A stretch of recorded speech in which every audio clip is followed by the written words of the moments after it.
So today marks, as of midnight tonight, today marks, well, in the Central Time Zone, today marks a historic day as we look forward to the future, as today marks the start of the 10th generation with the official release of the Nintendo Switch 2. As part of the 10th generation of consoles finally coming out, tonight's video is all about celebrating the past, present, and future, the past of winners. And when I talk about winners, I mean talking about the winners of the console wars from the third generation, and I'm not counting the first or second generations. Those don't deserve, because those were pre-1983, which was the great video game crash of 1983. So now let's get into the winners. So starting with the third generation, there was three major competitors. The Atari 7800, which failed as soon as it took off. The Sega Master System, which actually did a decent job for itself. They, according to my according to my research, it came out in 1986 and sold 13 million copies.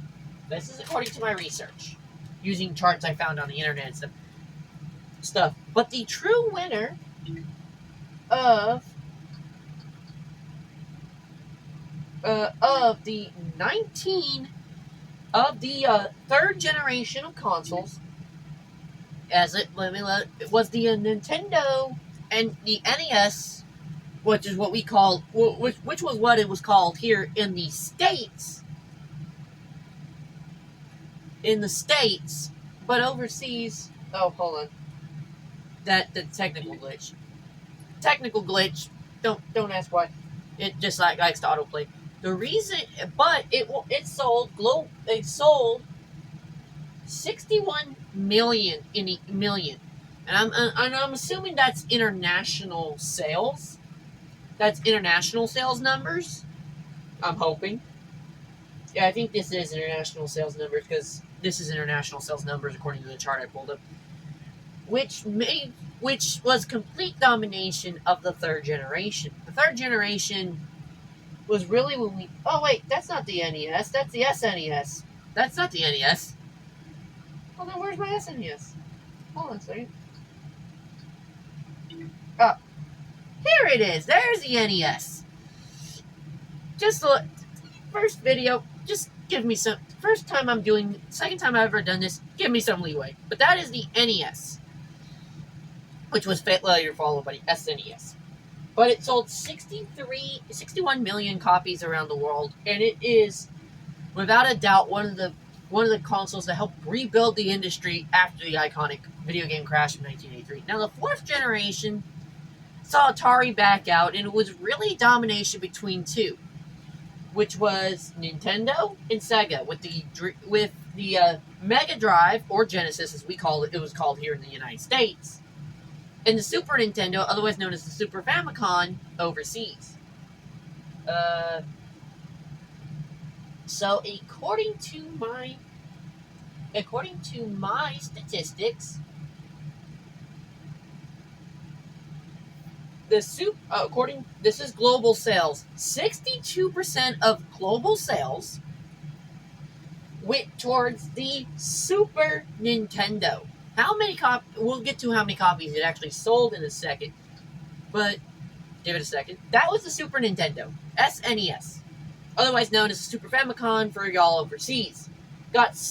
Won that generation with 62% of gamers to 38% of Genesis. It was actually, if we do the three most major markets, North America, being US and Canada, the Europe, and of course Japan, Nintendo actually won that generation 2-1, with the Genesis. The Genesis had a close race in the United States. It actually beat out the Super Nintendo overseas. And of course, as I pull up this for a second. However, it was not really, if you look at the actual global sales numbers, It wasn't even a close race. While the Mega Drive had 30 million sold, it still shows it was kind of a close race. The SNES sold 49 million copies, which made this the true winner of the fourth generation of home consoles. This was also the first generation that saw saw portables come out, which the first generation of portables came out for both the fourth and fifth were around for both the fourth and fifth generations. And it wasn't even a close race on that one too, because if you look at the Game Gear, it was 10 million copies sold. Don't worry about the lighting issues. I'm going to figure that out eventually. But the winner of that generation, by a blowout, was the Nintendo Game Boy. And of course, it also came eventually out with the Game Boy Micro, Game Boy Color in the late 90s. It sold 118 million. Came out in 1989 and kicked off the fourth generation of consoles. So Nintendo had a good thing going. Of course, Nintendo completely won the third and fourth generations. Who won the fifth generation? Of course, let's go back to my charts for a second. I like charts. I like looking at my charts. I gotta go forward. And so, this was the first generation where Sega and Nintendo had an increase of competition from a competitor, where it was a complete. So, of course, the Sega Saturn had a lot of issues, backwards compatibility issues. It also had a lot of problems with third-party friendliness and stuff like that. N64 was literally the first 3D playing console, but it used cartridge. But it was a complete blowout with 64%, with globally 71% of sales, with a complete sweep in the three most major markets, was the PlayStation 1. The PS1 came out in 1994 and just dominated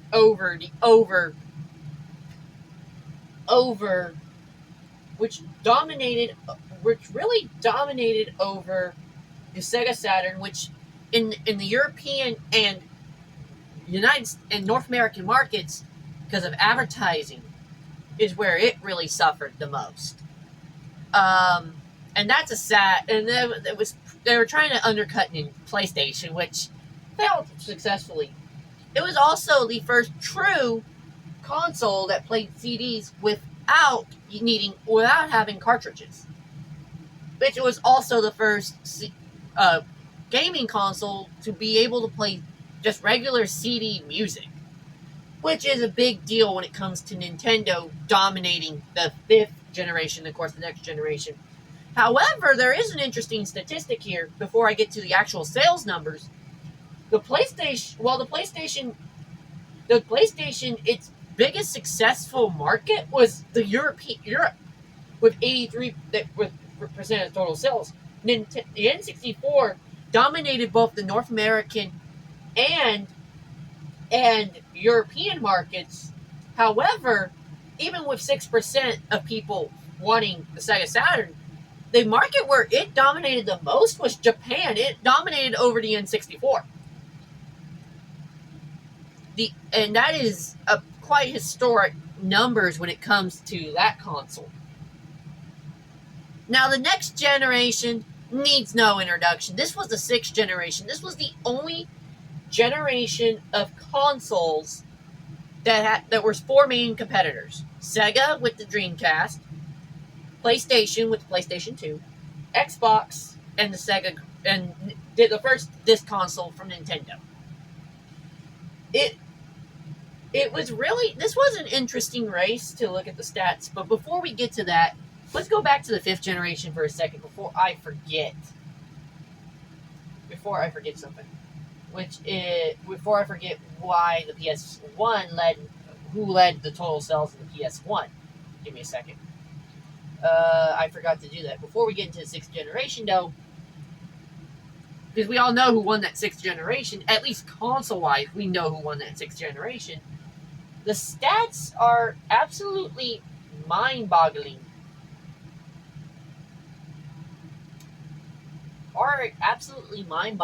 The PS1 sold 102 million units. When you compare that to the N64 and the Saturn, it wasn't even close. The N64 sold 32 million units. The Sega Saturn only sold 9 million units. So it wasn't even a close race in the fifth generation of consoles. And that's sad. It really was sad. But of course, we all know how based off the success of the previous generation, we know who won the sixth generation of consoles, and that was none other than the PlayStation 2. The PlayStation 2 it set records because it's the best-selling console of all time. It will maybe one day get surpassed by the winner of the 9th gen, which I get to actually hold in my hand at the end of this video. But it wasn't even a close race. It was another another swing for the three biggest major markets: 62, 80, 77. They got first place overall, which was again a three-region sweep, as you will. It won the entire generation with 74% of sales. The Xbox with 10 was the second place. GameCube was a third. Dreamcast bowed out at the end of 2001. At the end of 2001, 2002, so 4%. Only got 4%. However, it's an interesting statistic here. Xbox won second place in both the European and North American markets. It, however, was dead last in Japan with 2%. While the Dreamcast, again, fourth place in those regions in Japan was third place. So it's kind of an interesting scenario when you look at the percentages, because Xbox 2%, 18, 10, 2, and I'm going in order by North America, Europe, Japan. Dreamcast 5, 3, and 8. But still lost that.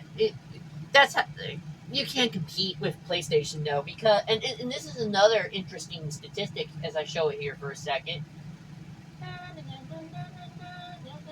Or I talk about that stat for a second. The interesting part of the statistic is PS2 sold 160 million copies, which is the all-time record. But if you really do look at it, the Xbox sold 24 million, 84 million, which unit-wise was second place.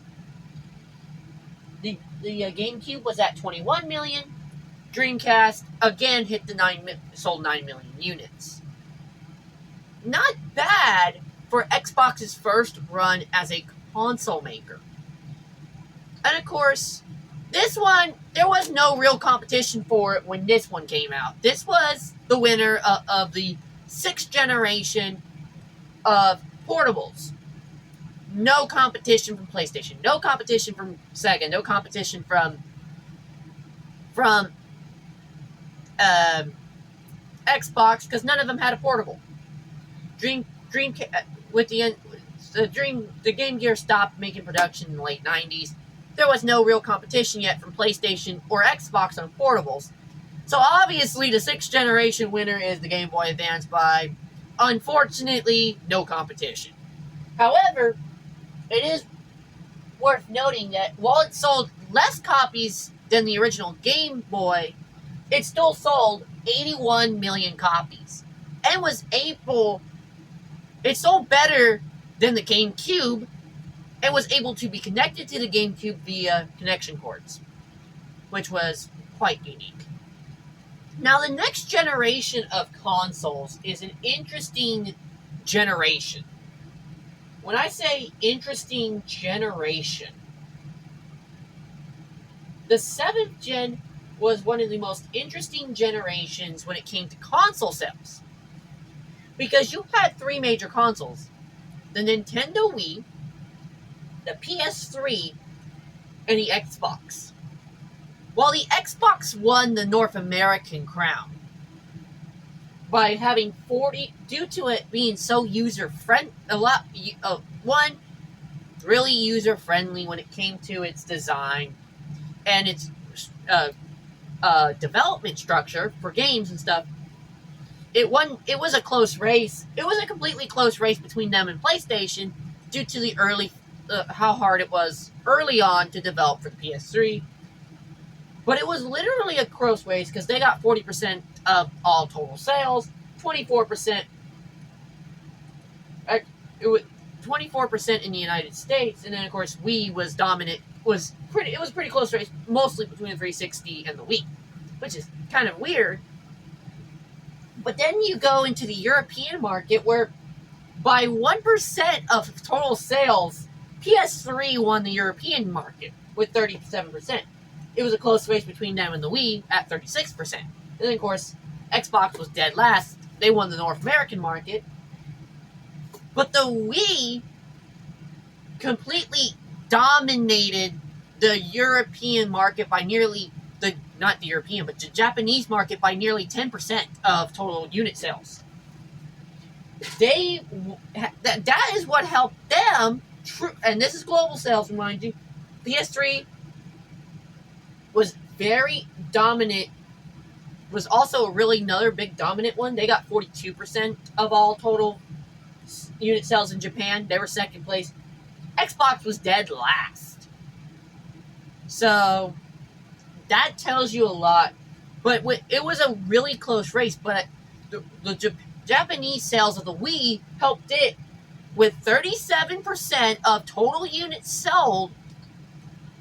Give it a second. The Wii won that generation by 30 because of the Japanese market.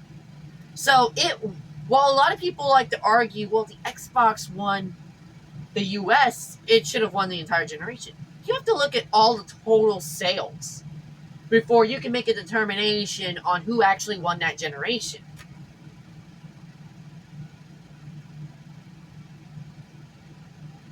And of course, by units sold, as I look at my stats again, I love using my stats. I love stats, man.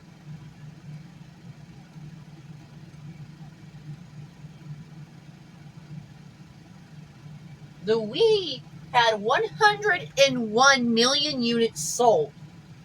To take that into comparison, the PS3 had 87 million units sold, and the Xbox 360 had 84 units sold. It was a tight race for second place in the 7th generation of home consoles. And that says a lot. That says a lot. As a gamer, that says a lot to me. Number one, it won because of the Japanese market. Number two, it was quite possibly the best disc console Nintendo ever made. No offense to the Wii U. No offense to the GameCube. It was also backwards compatible with the GameCube, too, which probably also helped its sales. And then, of course, like I said, close race. What about the 7th generation of handhelds? This was actually one of two generations where PlayStation and Nintendo really started competing against each other for handhelds. It may have looked like a tight race, but it really wasn't. And I think it had, because the DS had one thing going for it that the PlayStation Portable didn't. And that was Game Boy Advance backwards compatibility. And it was a 3-region sweep. And this is the big regions, again. where the DS won the 7th generation of portables. While the mark, and it wasn't really close. It was literally, if you really look at the stats, it was a three. Most of it was around average a 3-1 lead in sale percentage. They won that generation with 66% of total sales. And then you look at total units sold.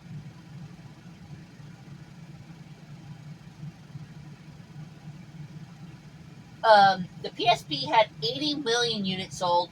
The DS had 154 million. And this was actually a major victory for the Nintendo on both the home and for the home consoles. It was a big win for winning that generation because PlayStation had won it the last 2 generations globally.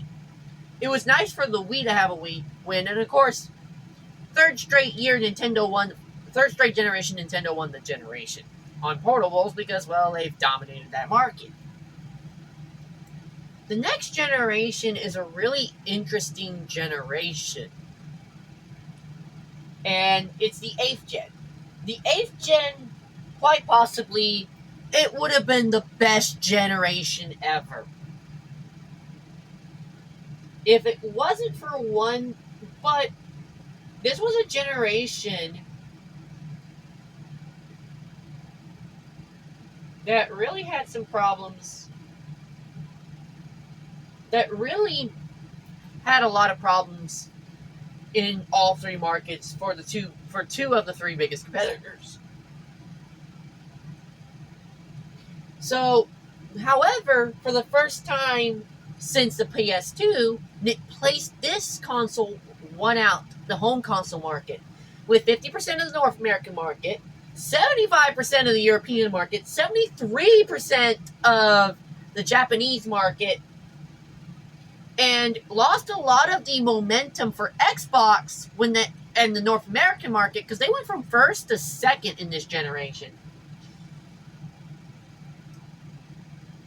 in both the European and North American markets.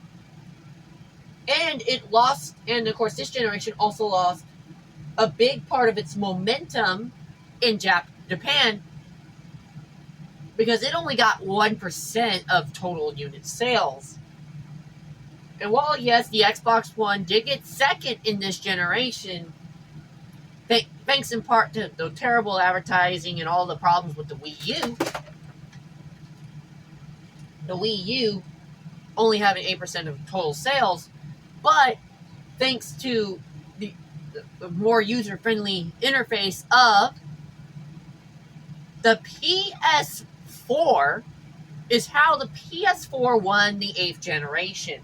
It was a lot more user-friendly than the PS3, which in turn caused it to be more wanted. The problem with the Xbox One, and no offense to Microsoft, no offense to Xbox, their 360 was their best console ever, and they followed it up with a console that is like, huh? Xbox went from a brand that was unique upon itself to where it was able to compete against Nintendo and PlayStation to where it tried to become a PlayStation. It went from that to being unique to where gamers loved it to being a competitor. And while being a competitor, while you can compete with with PlayStation, you can compete with Nintendo. When you lose your identity from one console generation to the other, it just hurts. What hurt the Xbox One as well, it also hurt the hurt the Wii U as well, was backwards compatibility. While the Wii U was mostly backwards compatible, which was good, what hurt it, Xbox One's backwards compatibility was nothing compared to, was hurt a lot more than than Xbox to Xbox 360 backward compatibility, which was one of the reasons it hurt the Xbox. Another reason, and I love my Xbox, don't get me wrong, the Xbox One had some decent games like Final Fantasy 15 that performed really well on it. They didn't. What made the 360 so memorable was all the great exclusives that came on it. There wasn't as many on the Xbox One, but the PS4 had a lot of great games like God of War and games like that that really helped it. And that's why it won that generation. No offense to Xbox, but it just happened that way. And you look at the actual total unit sales, it's a sad reminder of what happened in that generation. And it's a sad reminder of PlayStation, how good PlayStation always is. So the PlayStation 4 sold 117 million units, which that's how they won that generation. But then you look at the Xbox One with 58 million. And it's like, they weren't even close like they were in the previous generation when the PS3 and Xbox 360 were only separated 87 and 84 respectively by 3 million units. That tells you a lot. And then, of course, the Wii U just suffered from bad advertising. And Nintendo, you tried your best. And but you'll learn those lessons with the next gen Switch, which is a Switch 2, or next gen Nintendo. They learned their lesson. And while, yes, there is some confusion on that still, it's still going to be cool. So, they won that generation on the home front. It wasn't close. And of course, this generation again saw PlayStation versus Nintendo on the home side of things, on the portable side of things. Again, this was not even a close race. I'm not even going to get into the percentages on this one, but I am anyways. And that is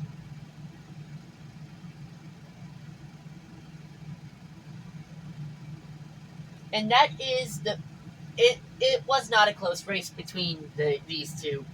The Vita and the PS Vita and the 3DS. I think there's two reasons why the 3DS did good, because it was different. And it won that generation. It won the generation for, I think, a multitude of reasons. Number one was the fact that it had its 3D mode. It had its 3D mode, which is unique upon itself because it's a cool way to game without needing 3D glasses. Which, by the way, the 3D graphics on 3DS are amazing. That's the only portable console I don't have of Nintendo.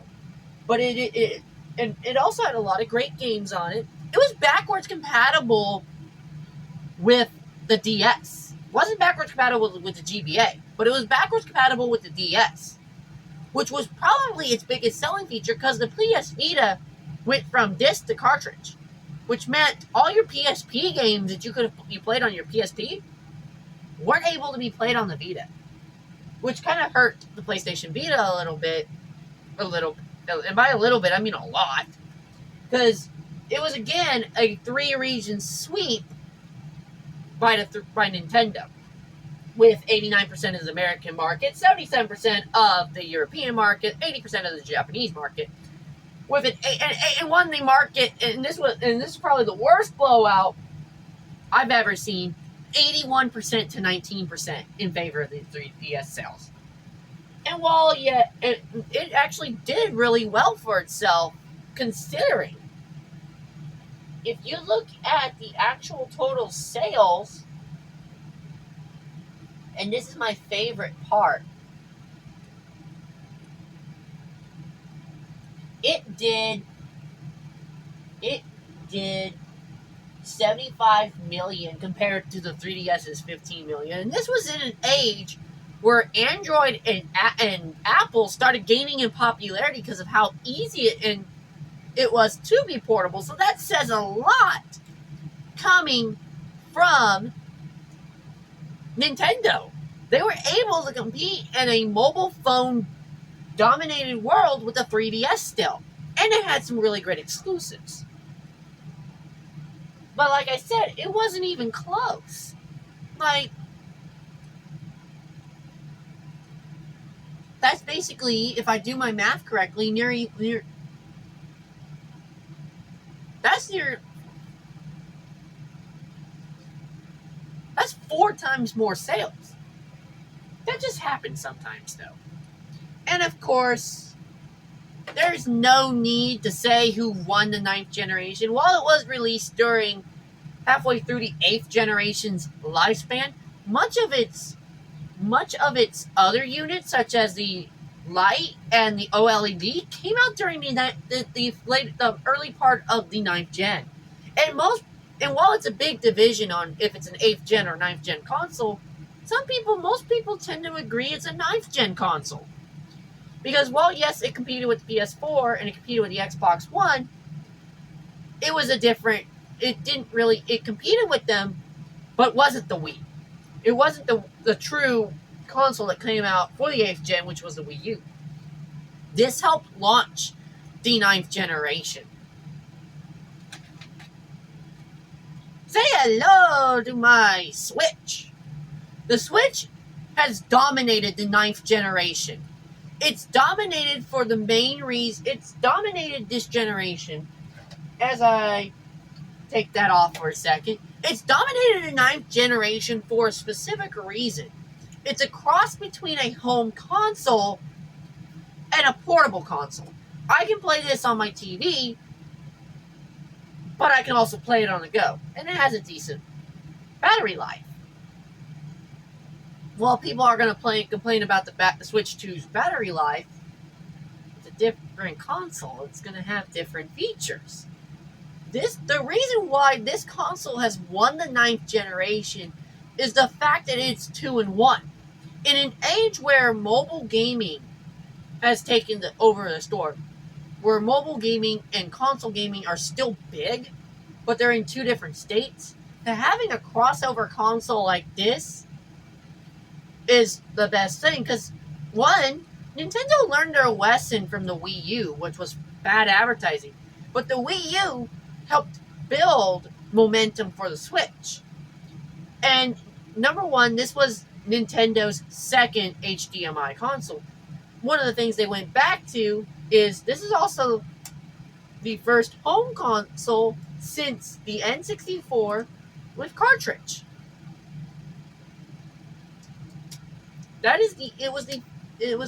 And to me, that's a big deal. And the stats really prove it. Number one, the Switch has already sold 150 million units. That is second most all time in sales. The only console that has more is quite literally because of the PS2. The reason why the PS2 sold so well was because of DVD inclusion and backwards compatibility with the PS1. That's the reason it sold so well. The reason why the Switch 2 sold so well is because it has a dual functionality. And that's what's going to make the Switch 2 sell well too, is because of its dual functionality. And if you look at their current sales, and this is as of 2025, as of 2025, it has 150 million units sold. That is more, it's still more units sold than the PS5 at 65 million and the Series S of the Xbox One, or Xbox, at 30 million. That says a lot. In a day and age where you can either game on the go or game at home, having a dual functionality is key. And here's a stat, and here's some stats from 2021. This is currently the current state as of November 8th, 2024. The PS2 sold 155 all time sold 155.1 million units. The Switch 2, 146 million.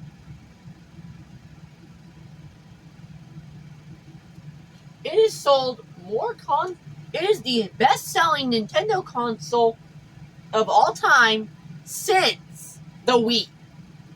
And that was 2 generations ago. And here's another statistic. This is from 2021. And of course, remember, there was a lot of, and this, while this stat is 4 years old, it's still an interesting stat because you look at all the manufacturing issues during this time for the PS5, during the Xbox One or the Xbox Series X or S. That is such a confusing term. The Xbox Series S when they were released, and this is a 2021 stat.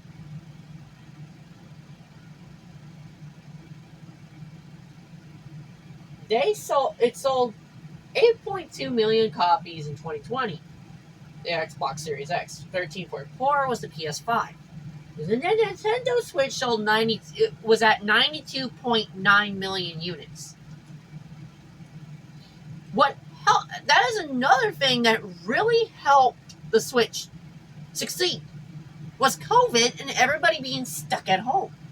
Not to mention, it had some really great games that released on it, like Animal Crossing New Horizons, which is one of the most popular games, and Super Mario Odyssey, re-releases of iconic Switch games. That's what made that console, and it's so cool to see how that console, this console right here, is currently beating, and will beat the PlayStation. Will the PlayStation catch up PS5? Will the PS5 catch up in sales? Absolutely, because it has one of the best things going for it, because it has 4K. That's a big deal, because it can play 4K discs and stuff. Will it be close to the Switch? No. It will probably get really close. It'll probably hit like 100, above 100. It'll probably get close. It won't exceed the Switch 2. Or the Switch, not Switch 2. And that's because the Switch has already made history as Nintendo's best-selling console.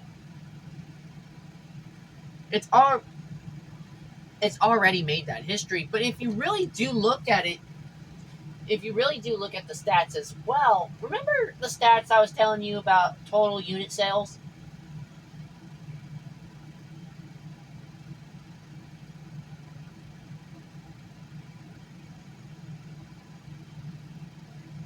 Nintendo's best-selling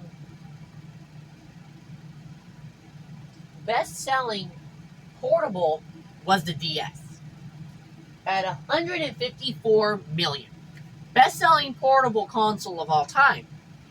It is literally, as of February of 25, 4 million away from surpassing the DS as the best-selling Nintendo console, home/portable console of all time. That is a stat that we will be mind-boggling about for years to come as gamers. And of course, today marks a historic moment as we welcome in the 10th generation with the Switch 2 release. What does the 10th generation have in store?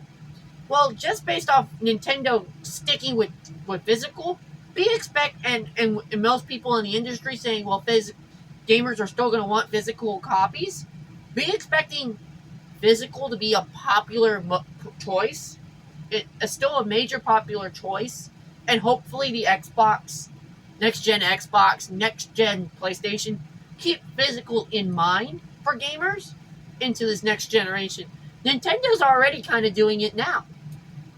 So the fact of the matter is that they're still sticking with physical, says that physical is still going to be a big deal. But the biggest deal is going to be, can the Switch 2 or the PS6, who's going to win? PS6, whatever they're going to call the next-gen Xbox, please be a 7. Please don't be a 720. You were supposed to call the Xbox One that. But if they do call it the 720, I wouldn't be surprised. Because it's this Xbox. But at the same time, it's like, who's going to win that generation? And I didn't add PC into the mix, because PC, the reason I didn't add PC is because PC's already special. It's special for one reason only, and that's because it's easy to mod games on a PC. So, and that's why PC is popular. But PC, I didn't count PC into this. I didn't count Apple or Android devices into this. I counted the three major. They're cool on their own too. But the reason I did these four, is because from the third generation till the 10th generation, this generation was those consoles are big deal consoles still to this day. But when you look at the success, but there is a couple things to take away. Number one, it's either been dominate since the third generation. It's either been a Nintendo win or a PlayStation win. In certain regions, like in North America, PlayStation has dominated. Here and by region, it's an more interesting statistic because as I finish up this long video today,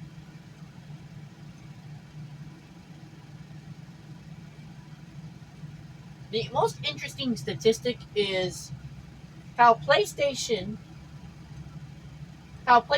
has quite literally dominated at the home market level, dominated the U.S. market. It won with the PlayStation 2, PlayStation 4. Xbox won the six. Xbox won it in the second generation. Nintendo's last two home console wins have been with the Switch and Super Nintendo. Of course, Nintendo has dominated the U.S. market too. Another interesting stat is how Xbox hasn't really taken off in Japan. And hasn't really taken off and hasn't had a great and has had a slow declining run in Europe. And that's and because they were second place in the 6th gen, but they haven't been close. They haven't been close since, and that's a sad thing to say in this day and age. It's a sad thing to see. At the same time, it gives me hope because with Xbox going back to their roots, it's a big deal because it reminds me of how good the 360 was. The 360 was unique all on its own. Well, when it started competing with PlayStation, is when it lost its cool. No offense to Xbox, I'm a huge 360 fan. I think it's a better console than the PS3. By a little bit, not by a lot. It's a sad deal. But then you look at Nintendo. Has dominated because of how popular Nintendo is specifically in Japan. It's still really popular in Japan. Well, at the same time, it's either most of the last few years it's gotten second place and on and off second place, except in the 8th gen when they won Japan. That's the thing. The thing that I take away from it is there's a couple takeaways. One, PlayStation's been dominant since its introduction, but so has Nintendo in certain. But they've dominated the home market in most generations. However, portable-wise, Nintendo has dominated. And that is a huge statistic. And I'm glad that we're entering a new generation. It is gonna and the biggest part that we can take away from the 9th gen was Nintendo had a head start. Which is rare to say for video. It's rare to say that about Nintendo. Just like they're having currently a head start in the 10th gen. And Nintendo stood out in the 7th and 9th gens for a specific reason. And that was the uniqueness of their consoles. That's what made them stand out in those generations. And don't be shocked if they dominate the 10th gen. been a long time since we said Nintendo is back. But I think Nintendo is back. However, the biggest question also from this generation is, can Xbox compete still against PlayStation, Nintendo, and inevitably PC? Because PC has started to overtake some of Xbox's glory. And while, yes, Game Pass has kind of helped Xbox out on PC, PC gaming is still is really popular alongside PlayStation and Nintendo right now. Can they keep up with that? Those are some of the takeaways I hope we learn from the 10th gen. But I'm ready for the 10th generation, and seeing the history of the past generations since the third makes me hopeful for the future. And let's get ready to have some fun in this generation. Welcome to the 10th, as we officially hit 2 a.m. on the Central Time Zone. Welcome to the 10th gen.